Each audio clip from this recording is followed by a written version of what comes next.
So one of the first things I tested was to spin the drone around in circles a couple times to mess up the IMU and see if it was going to cause a problem.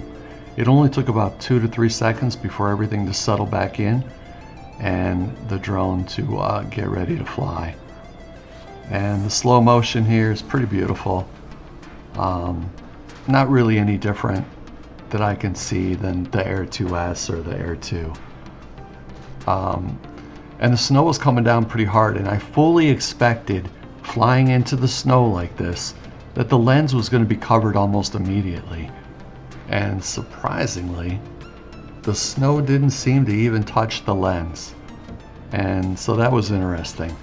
It doesn't mean that every snowstorm will be like that, but this one, it wasn't a problem.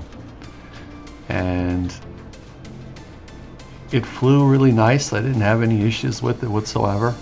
There was a decent amount of wind, obviously a headwind coming in, and it does have the wetsuit on it, and the battery and the power button is all protected, and the vents. So I was able to stay out there a long time.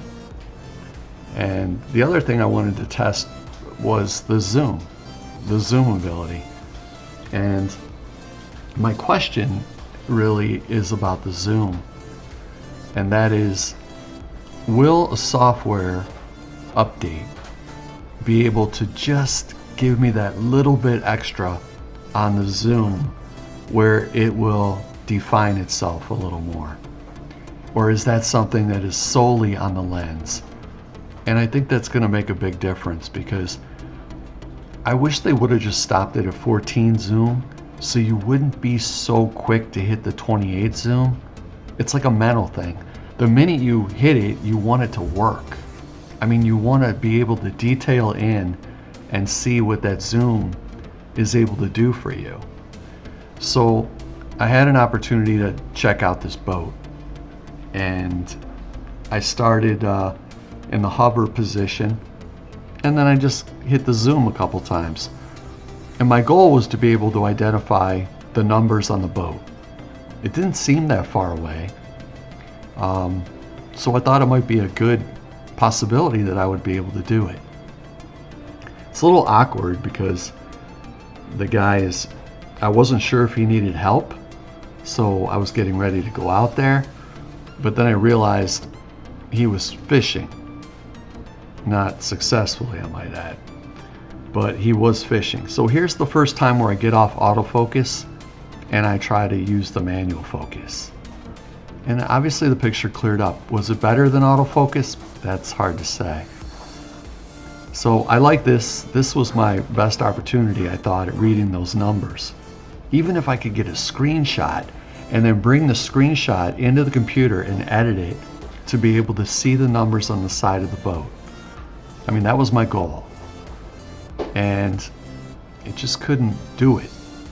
It just could not do it. So here we are at 28 zoom, and it just needs that little extra, that little bit extra to bring in those numbers. And if that could be done on a software update, then this drone, it'll become legend, because that would be amazing. But the question is, can that little lens on top be updated with a software update? That's my biggest question right now. So I moved around, I tried it a couple times. Obviously this 30 minutes is edited, and I just couldn't detail it in. But you can see how close I came to getting those numbers on the boat. And I don't think that guy actually saw me. I think he was just basically standing on the boat looking for fish. And I tried to use the manual focus again to see if I could get any clearer. Just not good enough.